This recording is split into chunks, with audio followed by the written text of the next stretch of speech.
Annyeonghaseyo everyone, it's your girl Gracie and welcome to my YouTube channel. Okay guys, due to special request, you guys wanted to know why I moved out of the dorm. You wanted to know the pros, you wanted to know the cons, you wanted to know if living in the dorm is way cheaper or more expensive than living outside. So guys, I decided to take my time today to explain everything, like the reason why I moved out of the dorm, everything. I'll explain everything to you guys, how much my house costs, like what I went through in looking for a place. And my plan is to divide this video in two, so this is just the first part of me explaining the process. Then the second part, I'm going to show you the app and how to like look for a place in South Korea. So guys, if you're new to my channel or if you're watching my video all the time and you're not a subscriber, please subscribe to my channel, okay? Turn on that post notification bell, like this video and comment down below, okay? Show your girl some love. All right guys, let's get into the video, okay?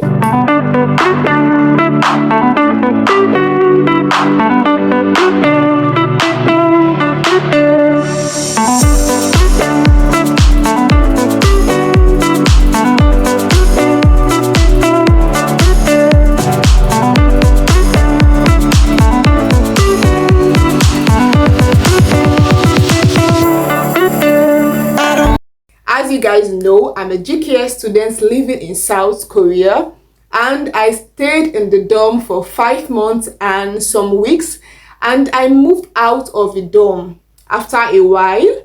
And why? Because I will explain things to you, okay? Okay guys, in South Korea, a lot of universities do not have, like a lot of dorm do not have like kitchen. They hardly have kitchen, because Koreans, they hardly cook, like students hardly cook. Instead, there are so many restaurants in Korea, so many side street food, there are so many restaurants, like so many. So instead they go out to eat instead of cooking their food in the dorm. So you rarely see a dorm that has, if your dorm has a kitchen, then lucky you. So guys, coming to South Korea at first, I had no idea my dorm had a kitchen. The only information I got was that my dorm had a kitchen and it was only for the Muslims. That's because the Muslims do not eat halal food. There are some food they don't eat. They don't eat like, Koreans eat a lot of pork meat and all. So Muslims, they do not eat that. So they had their own kitchen. So I was trying to like speak to the person in charge of us to let her know that I really need to use the kitchen. It will really cost down cost for me. But she insisted that no, we don't have the kitchen in the dorm. So coming to school, like the first week, I found out that our dorm actually have a kitchen, and a lot of people had no idea about it and they don't use the kitchen. So I was like, I need to use this kitchen, and I didn't even know where the kitchen was. I had to look for the kitchen location. I had to look for who was in charge of the kitchen to know how to use it. So at first, the way it was, my dorm is in a different building. The kitchen is in a different building, and the people's office in charge of the kitchen is in a different building. So I didn't know about the rules of the kitchen, but I was so happy that finally there's a kitchen. And I didn't bring any food stuff from my country, like to cook food to eat. So I had to like look for the Nigerian store in Korea at Itaewon. And you know, buying our local dishes or buying any country local dishes in a different country is way expensive. So I had to go there. Like I'll do a different video of that, the amount I spent and what I went through. So I went to buy things from there, and I started making use of the kitchen. But at first, the rules of the kitchen was something else. Okay, the first rule was that you're allowed to register for the kitchen only on Mondays. So you register on Monday to use the kitchen for that week. So you can't register Tuesday, Wednesday, just on Mondays. And you register only from 10 to 12 in the morning. And also you're allowed to use the kitchen for just 2 hours. I was like, wow, my God. I was like, anyways, and we know how Mondays can be, and sometimes you're not even in the mood, but you don't have a choice. I was like, at least half bread is better than none. Let me make use of what I have. Even if the kitchen is a different building, I will go there, I will cook my food and all.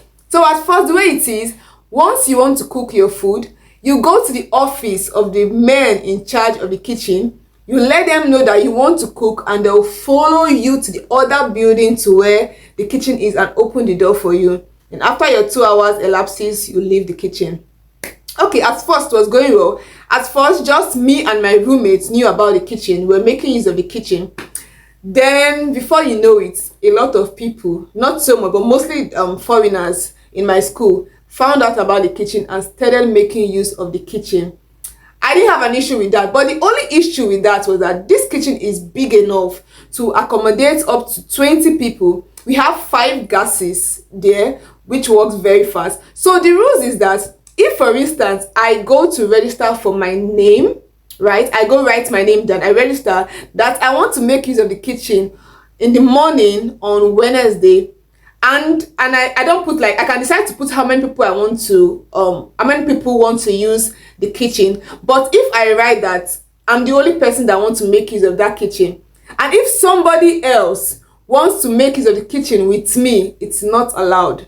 I'll be the only one in that big kitchen using the kitchen alone, which was very inconvenient. So at first I was like, okay, fine, when this is my time, I'll make use of the kitchen. And sometimes you're not even in the mood to even cook, but because of you need to go write your name and cook, you're not even sure of how your week is going to go, but you have to just write your name. At first you could write your name, like fill in the entire week and choose the date you want to and just use the kitchen. Then at a point they changed the rule again and was like, you're allowed to only cook twice in the week.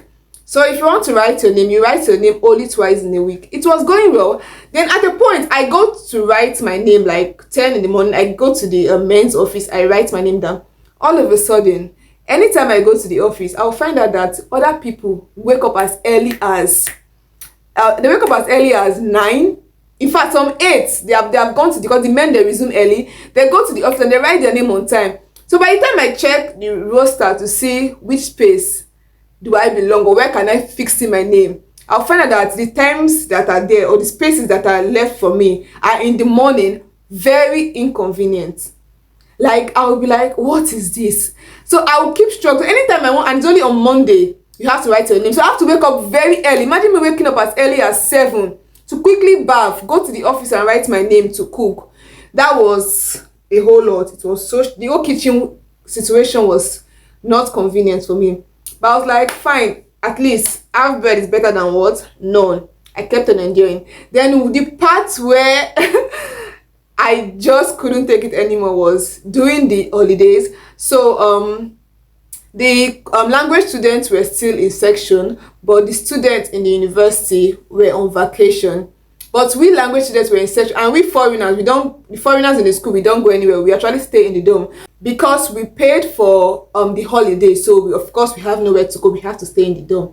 So one day when the school was already on vacation for that week, I didn't go to cook because I was having exams, so I just couldn't. So one day I decided to go write my name to cook, and then one of the man told me there that no, we can't cook. I was like, why can't we cook? He said school is on vacation, so we can't cook until school is in session, which will take 1 month later. I was like, so 1 month I'll be buying food, spending a lot of money. I was like, it's not fair. Why 1 month? Like, the Koreans do not use the kitchen because they don't make use of the kitchen, just we foreigners, and they clearly know that we foreigners are the one that make use of that kitchen. I was like, no, this won't work. So instead I contacted someone who was doing a different program, a KOICA program. It's also a scholarship program in my school. I know he uses the kitchen. He's also Nigerian. So I told him that, did you hear about the information? He said yes, and he told me that he went to the person in charge of them and he complained, and the person was like, it will be best if we go ourselves to complain, but if they see that we are complaining about it, hopefully the kitchen will be open. I was like, actually it makes sense, because if we go there to complain that, oh, we need to make use of this kitchen, hopefully they'll open the kitchen, because the Muslims are in charge of their kitchen. The Muslim kitchen is fantastic. They are in charge of their kitchen. They handle everything. They don't need to call someone to open the kitchen for them. They handle everything, but they pay monthly for the kitchen. But apart from that, paying monthly is not an issue because the money is not so much. It's just for maintenance, but it's very convenient. So I spoke to him about the whole situation, and I told him that I think it's best we come together in our numbers, because a lot of us make use of the kitchen and we are foreigners. So I think we should come together and speak to these people about the use of the kitchen, because this kitchen can't be locked for 1 month. And he was like, yeah, he said that he did that. He told some of, because a lot of people that make use of the kitchen are under the KOICA program. So he said that he spoke to them, he let them know that, oh, this is the new situation, so we should go there and speak to them, because I didn't know about the kitchen was locked until 1 week after. But they all refused to go because they were scared. They didn't want to go to meet them. I was like, we're not going there to fight with them. We just have to let them understand that we need to use the kitchen. Like, we need to plead, to beg them that please, they should open the kitchen for us, because the school is still, like, we language students are still in school and we need to make use of the kitchen. I was like, if we go there in our numbers, it will make more sense. They will listen to us. Look at the Muslims, they're handling their kitchen properly. And he said, okay, I was like, you know what, I will text this to you, send it to the group where you are and get back to me. I was like, fine. So at a point, some of them agreed. We're like, okay, we're going to meet the next day at this time. I'm coming out the next day to meet now. I was the only one, my roommate, him, another girl, and just another girl. Were 4. I was like, what's happening? Just 4 of us. And we that in the kitchen, we are more than 10. So how come are we just 4 using the kitchen? Like, he was like, the rest refused to come, that he don't know what happened. He kept on calling them, they didn't reply. I was like, fine, no problem. 4 of us should go and meet them. So at first, when we went to meet them, truth be told, they didn't want to answer. They were like, no, but we're still being adamant, in a very gentle way, to be precise. We're still being adamant. So they were like, okay, we should, because when they're in the morning by 9, when they open for work, so they told us that we should come back by 10. I was like, okay, fine, let's go and come back by 10. So we left 10 on the dot, like 10 sharp. We were there already. And to my greatest surprise, I saw someone else, like 2 other guys who came along to join us. One was someone who used the kitchen, okay? Then the other person, I was so sure, because he's a Muslim. He doesn't make use of our kitchen. His own kitchen is fine. He doesn't have any issue. But for the fact that he understood that if we come together in our numbers, they will answer us, I was like, this is very thoughtful. Why those that make use of the kitchen decided to lay back? They don't want trouble. And I don't know who is making trouble. But anyways, we went to meet them when it was 10 o'clock. We settled down, we explained things to them. We told them that this is the situation. 1 month is a long time for us. We buying food outside every day will cost us a lot of money. And if we're eating Korean food every day, like, with no offense, of course we'll fall sick because we're not so used to the food. The food is okay, but we can't be eating the food every day, because sometimes we need food with a lot of spice. So we need this. We just explain things to them, let them see reasons, and they understood perfectly. And before you know it, after a week, the kitchen was open. But before then, when they replied, I was like, I need to find other alternative, because let me explain what happened to me one particular day when I wanted to use the kitchen. I wrote my name, thinking I wrote my name to use the kitchen on a Friday, not knowing I wrote my name on a Thursday. So I missed the date. Instead of me to write my name on the 24th, I wrote on the 23rd. So I had no idea. I mixed the date. So on a Friday, I went to call the man that I need to make use of the kitchen. He told me, oh, my name is not here. I was like, really? Then I checked. I found out that my name was in front, like the previous day. And I explained things to him that, oh, I missed the date. I'm not so sure. And I looked through the book. I checked the roster. The day I came to tell him that I need to use the kitchen, that was on a Friday. The entire day was empty. I checked the roster. There was nobody that was going to make use of that kitchen for that day. So I told him that, please, like, this is Friday, the end of the week, can I make use of the kitchen, because what will I eat on Saturday, Sunday? It's going to be difficult for me. And he was like, Andre. I was like, please. I kept on pleading with him that, please, let me use the kitchen. He said, Andre. And there are actually 2 men there in charge. One of them is very nice. I know if he was the one I approached, he would definitely let me use the kitchen. But the other one is very strict with his rules. So I told him, please, I need to make that. There's nobody using the kitchen today. So let me just cook. I told him 2 hours, I'm done. I'm not going to. And he kept on insisting that, no. So that situation and everything, like the whole stress and all, I just needed to leave. And before then, I think some weeks back, we have a group chat with GKS students in Nigeria that came during our own time. So, and some of them said that they left the dorm and they rented a place. So I told them that, how did you do it? Because we don't have a topic 3 yet. So how did you leave the dorm to rent a place that NID said we need to get a topic 3 to move, to leave the dorm? And they were like, where did I don't think so. They have not heard of that before. I was like, really? But I was sure when I was coming, I said that I need to get a topic 3 before leaving the dorm. But anyways, I just let that go. That was like weeks back. But when the situation happened, when they told us that we need to wait 1 month, so before we got a reply from these people, the same day when we went to make our report, I thought of it. I sent a message to one of the girls that moved out. I told her that, how did you do it? Because you don't have a topic 3 and I don't have a topic 3 yet. We need to get that score to move out from the dorm. And she was like, I don't know about this rule that NID didn't make any rules like that. The only rules with NID is that after a semester you can move out, that it depends on your school.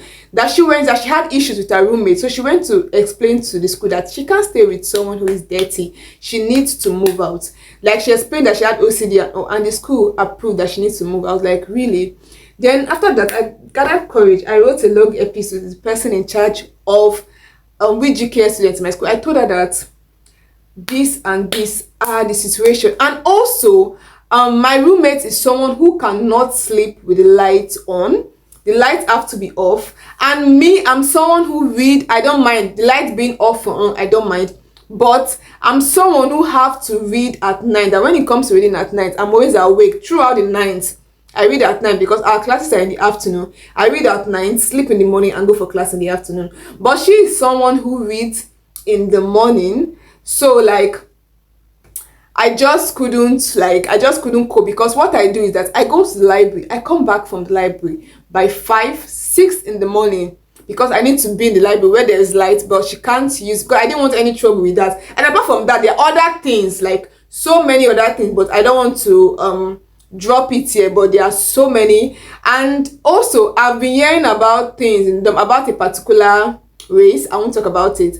Like, a lot of students, international students, have been complaining of how dirty they are in the dorm. When it comes to cleanliness, it's a problem with you having a roommate. And also, you know, the foreigners, their hair like falls everywhere. So you in the room, you have to be picking hair everywhere. So it's a lot of things. I know a girl from Germany. She moved out 3 times, changing her roommate because of cleanliness. Like, they have to be fighting on who to wash the toilet, who to wash the bathroom. Like, oh, your call is disturbing me, go take your call outside. Okay, I won't have an issue with my roommate, because you know, the Nigerian time and the time in Korea differs. In Korea, we're 8 hours ahead of Nigeria. And my roommate will be like, oh, my call is disturbing her at night, she can't sleep properly. That can I talk to my family on the weekend? Or I was like, no, that's not possible. Like that, I was really mad. Actually cut her off there. I was like, no, that's not possible. If you have issue with me calling, you have to endure, because I think I've endured some things too. You also have to endure that, because, but that was an issue too. Like the time difference, me speaking to my family, she had issues. And not only her, I've heard of other people's story, them complaining about other foreigners that, oh, your call is disturbing me, can you call your family this time because I can't sleep. A lot of issue, like even cleanliness, like you need to know like when to wash toilet and bathroom and all. It's an issue, like it's a serious issue. Even the toilet and bathroom, washing the toilet and bathroom, like in my room, I wasn't comfortable with it. That's just the truth. Like, I just needed my own space. I needed cleanliness. I needed to breathe. Even the kitchen situation, everything was just too much at once. I wasn't coping properly, so I just thought of it that. So I spoke to the lady. I wrote a long episode to her. I told her, I need to move out. These are my reasons. I can't take it anymore. Please let me move out. So she said that we should come over to see her. So when we went to see her, she was like, okay, why do you want? She said that, no, first of all, she was like, she believed that now we must have found out that we staying in the dorm is not the rules with our scholarship, is the school rules. At first, I was like, in my head, I was like, so that means she knew that we had no idea that we could leave the dorm if we wanted to leave the dorm. She was like, she didn't want us to stay outside because staying outside is more expensive. But truth be told, I understood where she was coming from. Really, living outside is more expensive. So she said that she wanted us to live comfortable because we're just coming to Korea. She didn't want us to have issues with finance. I was like, true, that makes sense. So she was like, okay, and she'll speak to the person in charge about us moving, leaving the dorm, but we have to sign or blah blah blah. I was like, okay, fine. Then after a while, I told her that okay, what's the update? She told us that we could leave. I was like, finally, I can leave the dorm. So I was so happy that I could leave the dorm. So okay, looking for a house in Korea, it's not that easy.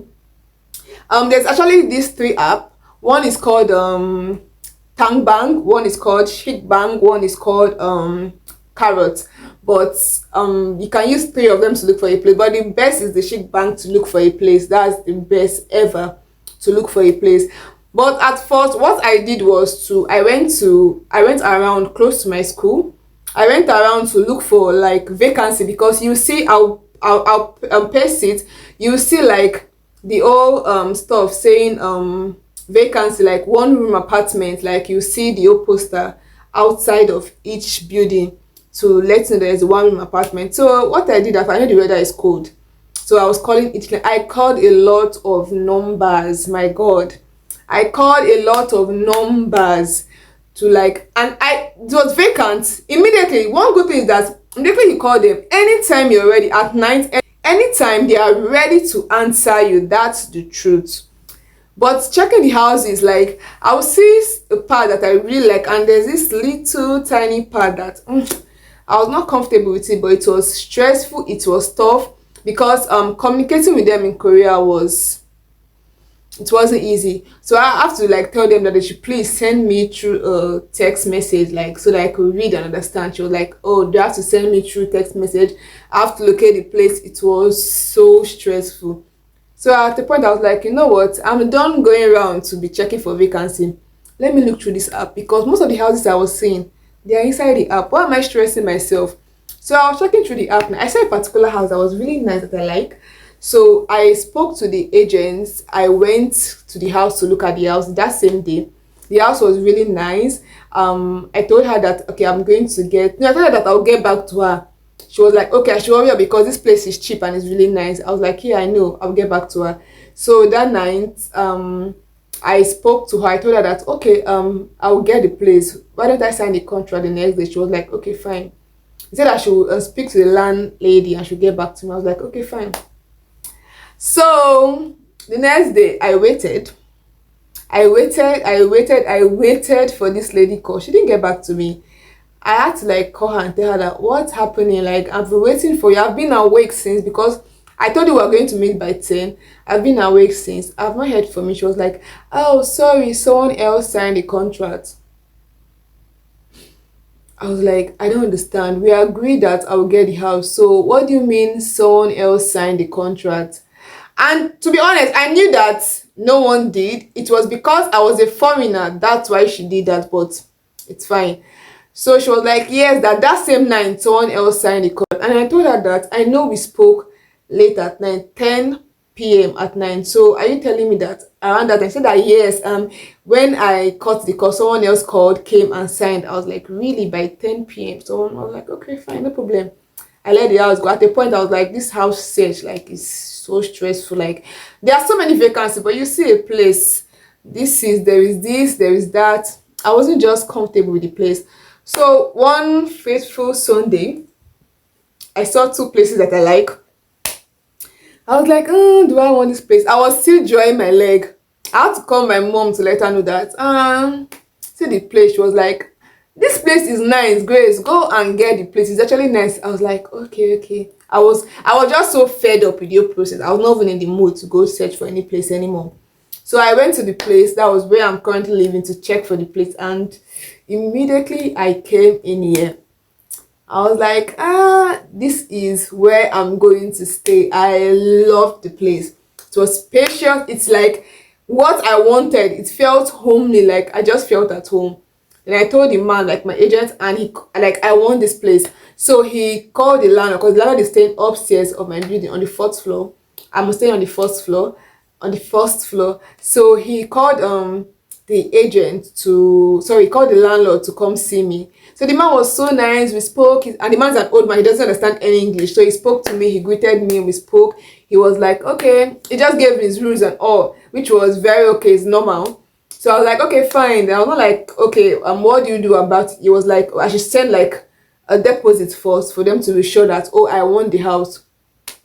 I was like, fine. And we foreigners here, you have like a limit of 300,000 won in a day to like transfer. If you want to increase it, you can, but you have to like pay for it. So I sent like 300 to him to put it down. He was like, okay, when will I move in? I told him like in 2 weeks time I'm going to move in. He was like, okay, fine. Like then we picked a date on when we're going to like sign the contract and all.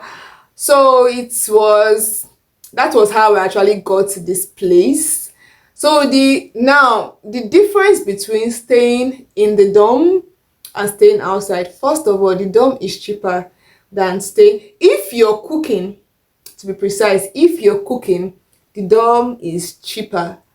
But if you're not cooking, the dorm will be more expensive for you. But if you're cooking and compared to the monthly rent you pay, the deposit and other things to pay for, compared to the deposit and other thing that you're going to pay for, the dorm is less expensive. Because one, you don't need to pay any deposits when you're paying for the dorm. You just pay for the rent. So it's like 350 for a month for the dorm. So it's like 1.8 something like for the dorm if you're paying for the dorm. And you're not paying for hot water, you're not paying for using the lights. There is what's it called? There is microwave, so like everything is actually okay when you're using the dorm. But for outside, at first, guys, I'm going to tell you that my first bill outside shocked me. I was amazed because I had no idea, like, bill outside is expensive because I used hot water. Because, okay, first of all, I paid 1 million deposits for my house, and because I'm living here, if you're staying in Seoul, I know someone who paid between 3 million to 4 million deposits. There are people who pay 3 million deposit, there are people who pay 4 million deposits in Seoul. So if you're budgeting to like look for a place in Seoul, nothing less than 3 million, you should just budget for just deposits. Not your house rent, just the deposit that you give, like the maintenance fee. Once you're leaving, if nothing is spoiled in the house, they'll give you back your money. Okay? So I paid 1 million deposit, but if you want to look for a place here, just to be on the safe side, at least budget like 2 million deposits. Don't budget. I budgeted 2 million, but normally other places here there is 3 million or more than that. But I just did 2 million, and at the end I paid 1 million deposits. Then my monthly rent is 450. Every month I pay 450 to the landlord. Then apart from the monthly rent covers only the TV, covers the Wi-Fi, and covers the water. That's what it covers. Then me, I'm going to pay for the gas, I'll pay for the heater, and I'll pay for the lights. Okay, so at first I was using the light, like, because when I rented the place, we were on 1 month holiday, so I was in the house all throughout. I'll put on the lights like from morning to night. I won't put my lights off. I'll on my TV, I'll iron, I'll use the washing machine, I'll use the microwave, I'll do everything. In fact, what I was most scared of was my light bill, because I was like, Grace, you use this light finish. Even at night, my light will be on throughout. I on this light here. But to my greatest surprise, what finished me was the money for the heater. Because when the light bill came, it was around 8. Because what I did, apart from my monthly rent, I bought, because a friend of mine staying outside, she's Chinese, she was my classmate, she told me that she pays for gas bill with the heater, she paid 40,000 won. Then for light she paid 20. That's like 70,000 in a month that she pays. Sometimes the prices differs. So in my head I was like, I'll budget 100,000 for any other expense. My light bill came, it was 18,000 something. I was like, nice, like it's not so expensive, like with everything I did. Then my money for, because what they do, they combine both the money for the electric, so the money for the heater and the money for the gas, they combine it at once. And guys, the price was 150 and 150 something thousand, maybe 158 or so. I'll confirm that price. I was like, my God, I was shocked. I was like, because to be honest, I use it anyhow. I'll own my water, hot water. I'll own I want the heater for the ground, on the one for the wall. I won't off it throughout. For my entire 1 month, I didn't off it throughout. I want my hot water to be flowing. If I want to cook, I don't wash plates with cold water. I wash plates with hot water. If I want to boil my everything, hot water, hot water. I'm like, Grace, you have seen. I was like, I'm in trouble. But at the end, I paid for it. But now I know how it is. I know how to like manage stuff, and now the weather is getting better. It's actually not bad now. So now hopefully my next bill won't be as expensive as well. But for the light, I was actually shocked. The light bill was okay compared to what I was expecting for the light bill. But just in case you want to move out and you're looking for a place, know what you're paying for and know how to make use of what you're paying for. And when I came to the place, there wasn't a router. I bought a router actually. The internet was already there. I just had to buy a router and connect the cable to the router. So guys, that's the only challenge I faced outside paying for the bill. And I'm going to give you guys updates like next month once my new bill comes out, like how better is it. But apart from that, living in peace, I can breathe, I can do things well. It's perfect. Like living outside is perfect. And saving money for feeding, it's wonderful. I can cook my food a lot and just store it in the fridge and just microwave my food. So, but staying in the dorm rent is cheaper, but there are also cheaper places you can rent, but they'll be smaller, not as big as this, a little bit smaller, which I'm going to explain to you. I'm going to show you in the next video. I'm going to show you what the houses looks like what you need to know, how you need to know, like to prepare yourself in case you want to move out. So guys, I hope this video wasn't so long and I hope you enjoyed my story, and I'll be bringing updates for you next time. So okay lovers, this is it for this video. The next video will be strictly on how to look for a place. You won't be seeing my face, sorry. It will be how to look for a place and how to like search for like the apps, what the apps looks like, what to do to know, oh, this belongs to this. I will explain everything in details. You don't have to worry about the issue I went through when I was looking for a place. Once you're ready to look for your place, if you watch my video, you're not going to have any issue. It will be so easy for you. So guys, thank you for watching my video, and please subscribe to my channel, okay? I love you. So guys, this is the end of this video. All right, if you stay to this time, you are a beautiful K lover. All right guys, that's it for my video. As you always know, Sarang Gay, I love you guys. Mwah! I'm a West Coast mafia now. Pull me up, you ain't ready for me, homie. I roll them up, we keep rolling on these homies. Clap, clap, you know I'm ready, a super fan. I don't smoke weed, but I smoke niggas.